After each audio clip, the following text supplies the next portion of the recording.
Mana data wa twese uri mu ijuru, uhoraho ubikora ubirema ubikomeza, iryo ni ryo zina ryawe.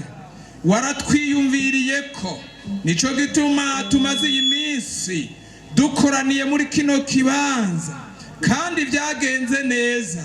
Wariyerekanye nk'Imana dushitse ku munsi wa nyuma. Uyu munsi uhoraho turongeye kuguha kazi ubugira kandi ngo uganze ubugombe bwawe bube hagati muri twebwe. Inama z'ikuzimu zisambuke, ibitakuva ko byose bibura ubushobozi. Ubwami bwawe bwime muri twebwe, ibendera ryawe rihungabane muri twebwe, mu izina rya Yesu. Porogaramu yose yo kuri uyu mugoroba uyirongore, ukoresha abakozi, ubungura ubwenge, ubasige amavuta asesekare, natwe twakire ico wabarungikanye. Mu izina rya Yesu turakwinginze nyene icubahiro cyose, turakwinginze ngushishikare kugaragara muri iki kibanza. Urakoze kuri Imana. Abigisha bacu mu kanya bagomba bashike, ubacira inzira, ubashikana amahoro, byose bigende neza, insozero zose zigende neza. Tubigusavye mu izina ry'umucunguzi wacu Yesu Kristo. Amen. Amashimeshi kuhora Imana yacu. Amen.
Hallelujah.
imbaraga zaba gushaka kuri byizigiro byaba kwizeye ni wowe bupfuro bw'imitima yacu ni wowe mashimwe yaba kuvuga atugufise mwami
I almost forgot the translator.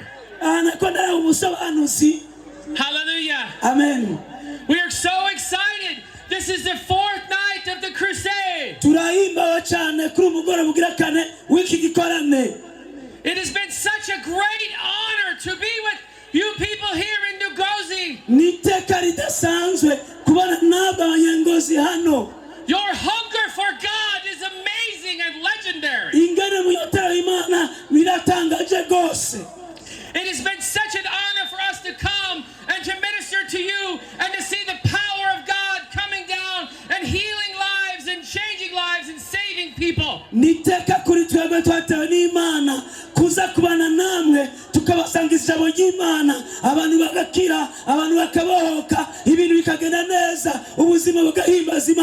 And one more thing I want to let you know. Because this is the last night of the crusade. The Lord will save the best for the last night.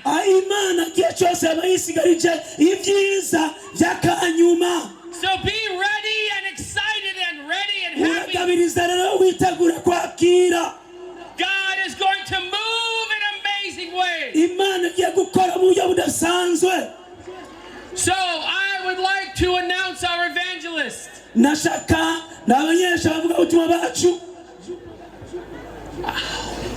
I would like to announce our evangelist. His name is Michael Clifton. Hallelujah. Clinton.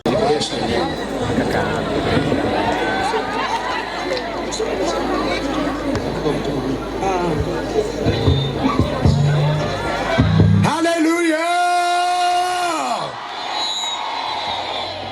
God bless Burundi. Imani hezagire Burundi. My name is Evangelist Michael Seth. Nitwa Michel. I've come to bring a word from the Lord today. Ndabazaniye ijambo ry'Imana uyu munsi. I want you to know that Burundi is my very favorite country. ngomba mumenye yuko Burundi ari igihugu canje ciza nkunda gusumba ibindi byose.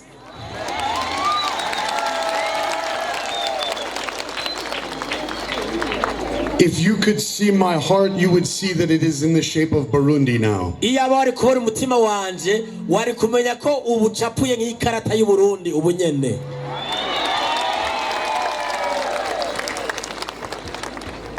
So I won't preach for a long time tonight. Uyu mugoroba sinje kuvuga ubutumwa bwiza mu mwanya munini. But what I do preach, I want you to listen very closely. Ariko ico ngomba kuja gusigura ndifuza ko mugitegera. But before I preach, there's something that I would like to do with everyone here. Ariko imbere ko sigura hari ikintu nifuje gukora hamwe n'umuntu wese ngaha. You know, so many times the man of God on the stage, he does all the talking. Kenshi murazi uri umuntu w'Imana ari hano niwe avuga wenyene.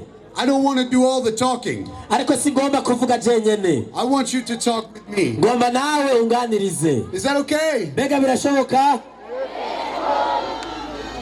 So, you know, I have spent a lot of time in Tanzania. Jewe naramaze umwanya munini muri Tanzania. And when I was in Tanzania, I was learning a little Swahili. Igihe nari muri Tanzania hari Igiswahili gikeya nize. And I like Swahili very much. Kandi je ndakunda Igiswahili cyane. Zuri sana. Ngo vyiza gose. But now that I am in Burundi, ariko urendi mu Burundi, and I love Burundi so much, nkunda Burundi gose. you know, I want to learn some Kirundi. Ngomba kwiga ikirundi gikeyi. But I need some help from you to learn. Ariko ndagomba mwebwe mumfashe. If you will help me learn just a little Kirundi today, let me see your hand. Niba witeguye kunyigisha n'akarundi na gakeya manike ikiganza cyawe nawe. Oh, hallelujah. Oh, you are being so good to me. Ati muri abana beza cyane. I think Burundians are the most generous people I've ever nibaza ko met. Burundi bufise abantu bameze neza mbere gusumba n'ahandi. So here's what I would like to do. Ikirere cyo ngomba gukora.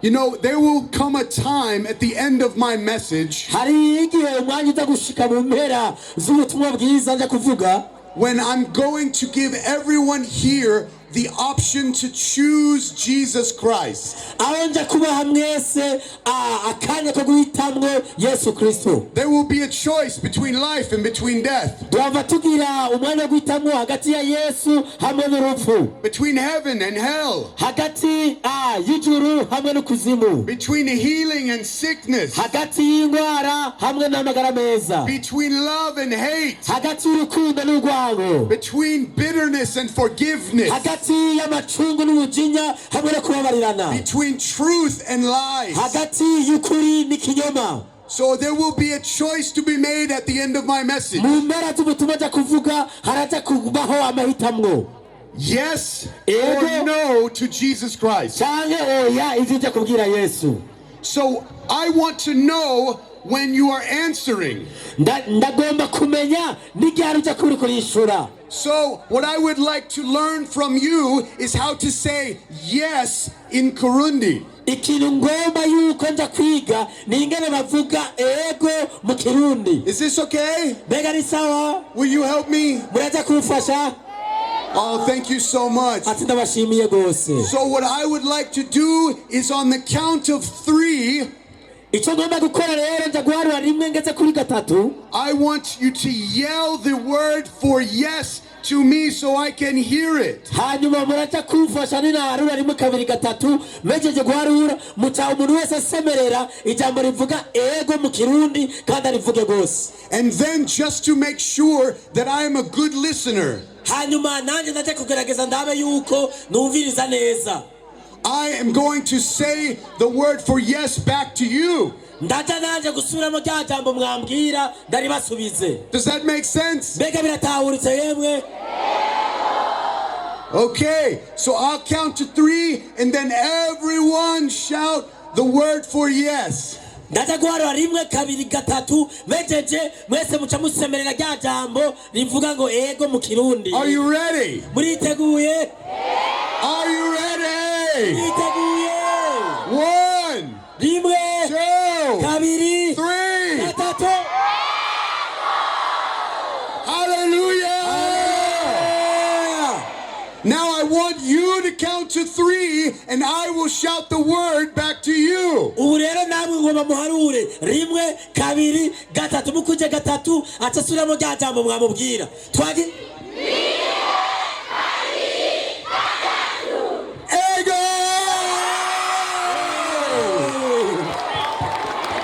Bring it over. Hallelujah!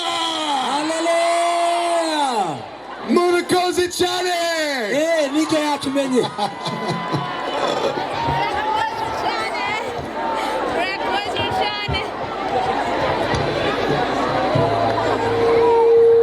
Praise the Lord. imana yacu yabwa icubahiro Isn't it a wonderful day to be together? mbega nimubona ko ari vyiza ari vy'igiciro kuba hamwe uyu munsi I tell you, I'm so happy to be with you right now. nagomba ndababwire ngo ndanezerewe kubana namwe uyu munsi You are also wonderful. muri abantu beza cyane You know, I wish I could build a house right here in Ngozi and live with jewe you. nari kwifuza iyo vyari gushoboka nari kubaka inzu hani Ngozi nkayigumira I promise I'm going to come and visit. kandi nobemerera ko nzosubira kugaruka ndabarabe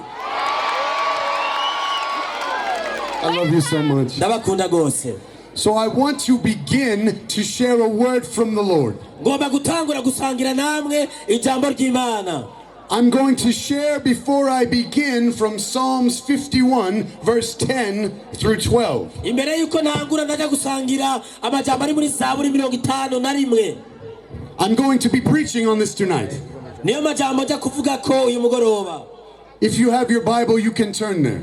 niba ufise bibiliya nagomba urabe ayo majambo. Psalms chapter 51 verse 10 through 12. Zaburi 51 kuva ku murongo w'10 kugeza ku murongo wa 12. I get excited by the word of the Lord. numva ryoherewe ijambo ry'Imana uyu mugoroba. You know, God wrote this. murazi ko Imana ariyo yavyanditse Amazing. nibitangaza gose. It's not like any other book. oya ni kimeze nk'ikindi gitabo icyo aricyo cyose. Just like Jesus is not like any other man. nkuko Yesu atameze cyo kimwe n'abandi bantu. He is one of a kind. wewe n'umuntu mwiza w'intore. If you believe that, say niba amen. uvyizera avuga ngo amena. I'm going to read verse 10. ngomba gusoma umurongo wa 10. And I'm going to enjoy reading it. hanyuma ndaja kunezererwa kubisoma. So if I start to move, then you will understand me. kugira ngo ninatangura kubandanya mw'iri jambo murantegera. Because I'm excited. kubera ndaryohewe. Hallelujah. haleluya. In the book of Psalms, chapter 51, verse 10, we hear from David. Zaburi 51 mu murongo w'10 n'amajambo yavuzwe na Dawudi. You know, David was a worshiper of the Lord. Dawudi yari umuntu amenyereye gutazira Imana. And he wrote many psalms. yanditse amazaburi menshi. And this psalm says that he wrote it after he was visited by Nathan the prophet. iyi zaburi bibiri ivuga ngo yayanditse igihe yagendererwa n'umuvugishwa n'Imana Natani. After he had gone into Bathsheba. igihe yatwara mu Berisheba. Now I'm going to explain this a little bit more in just a few minutes. ndagomba kusigura n'amajambo gatonya mu mwanya muto gusa mu nyumvirize. But listen very closely because this is so important. I don't want you to miss it. ariko ndagomba unyumvirize neza utekanye kuko singomba kuhusha rino jambo. Verse 10. murongo w'10. Create in me a clean heart, O God, Mana undeme mu mutima utunganye. and renew a right spirit within me. usubize mu mutima uhamye. Do not cast me away from your presence, ntune kure yo mu nyonga zawe. and do not take your Holy Spirit from me. ntungureke mwemu wawe yera. Restore to me the joy of my salvation. ungomorere umunezero w'agakiza kawe. Hallelujah. haleluya. This is what David wrote after he visited Nathan. aya niyo majambo Dawudi yanditse agenderewe na Natani. After Nathan visited him. igihe Natani amugendereye. Who believes that our God is a God of miracles? ninde yizera ko Imana yacu ari Imana y'ibitangaza? Who believes in miracles? ninde yizera ibitangaza muri kino kibanza? Many of you are going to receive a miracle. benshi muri mwebwe uyu mugoroba mugira mutahane ibitangaza vyanyu. You know, I want to tell you amen, come on. ati amina. You know, I want to tell you a story about a miracle. ngomba kubabarira inkuru ijanye n'igitangaza.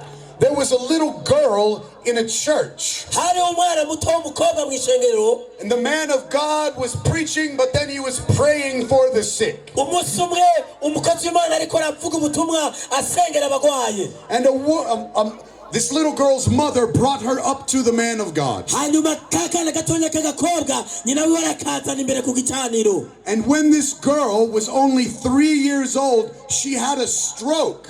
igihe uyu mwana yari afise imyaka 3 umukobwa yari yaragwaye ari pararize. The entire left side of her body became paralyzed. ubuzima bwiwe bwari bwarabaye pararize, niyumva nta na kimwe yakora. And since she was so young when she had the stroke, kandi kuva ico gihe akiri umwana igihe yahura n'iyo ngorane, her left foot and her left leg, they had stopped growing. nukuvuga They stopped growing. amano yiwe n'ukuguru vyarahagaritse kubana nyabikura. It was shriveled and small. nukuvuga ngo ikirenge cagumye ari gito cibumbatiye. When the man of God prayed for this little girl, igihe wa mukozi w'Imana asengeye umukobwa, for the first time in her life, her arm and her leg began to move. ku nshuro ya mbere ukuboko kwiwe amaguru yiwe acatangura gukora atahora akora. Hallelujah! Haleluya! But that's not the best part. ariko kandi sico gice gikomeye cyane ngira mvuge. You see, the man of God, he moved on and he began to pray for other people. wa mukozi w'Imana akomeza abandanya asengera abandi bantu. He began to pray for people behind the stage. atangura gusengera abari inyuma y'igicaniro. He prayed for people in front of the stage. atangura gusengera abari imbere y'igicaniro, On both sides. abari ku mpande zose z'igicaniro. But when he was on this side, ariko igihe yari ageze ku rundi ruhande, it was the opposite side from where the little girl was. nukuvuga ngo cyari igihande kinyuranye n'ico wa mukobwa yari arimo. He heard rejoicing and praising God. aca yumva bariko baratazira Imana bayihimbaza. He said, what is going on over there? hama acavuga mbega hariya biriko n'ibiki biriko biraba. So he ran back over to the other side. aca ariruka kwa runo ruhande nago. And it was the little girl's mother, and she grabbed the man of God like this, and she said, oh, it's so exciting. aca asanga ni wa mwana mukobwa yafashe umukozi w'Imana avuga ati ndaryohewe ndanezerewe. She said, my little girl, she's been healed. hanyuma mama we acamubwira wa mukozi w'Imana umukobwa wanje yakize. The man of God said, I know, I was there. wa mukozi w'Imana acavuga ati reka nabibonye niho nari igihe yakira. And she said, no, you don't understand. aca aravuga ati oya we navyutahura shaho. You see, after you left, igihe wagenda wegeye kumusengera ngo akire, her foot began to grow na ca kirenge ciwe caciye gitangura gukura until it became the same size gushika as ibirenge her other vyose foot. bingana na ca kintu kitari kigwaye. In fact, it was so big, she couldn't wear the little shoe that she had ahubwo anymore. nyene ca kirenge carakuze kuvuga atari kwambara ikirato yari yambaye yajazanye. And she walked out of that church. wa mukobwa caragenda ava mw'ishengero. Hallelujah. Haleluya! This was a creative miracle. ico cari igitangaza gikozwe na data. The Lord created something new. Imana yaramuremeye ikintu gishasha muri we.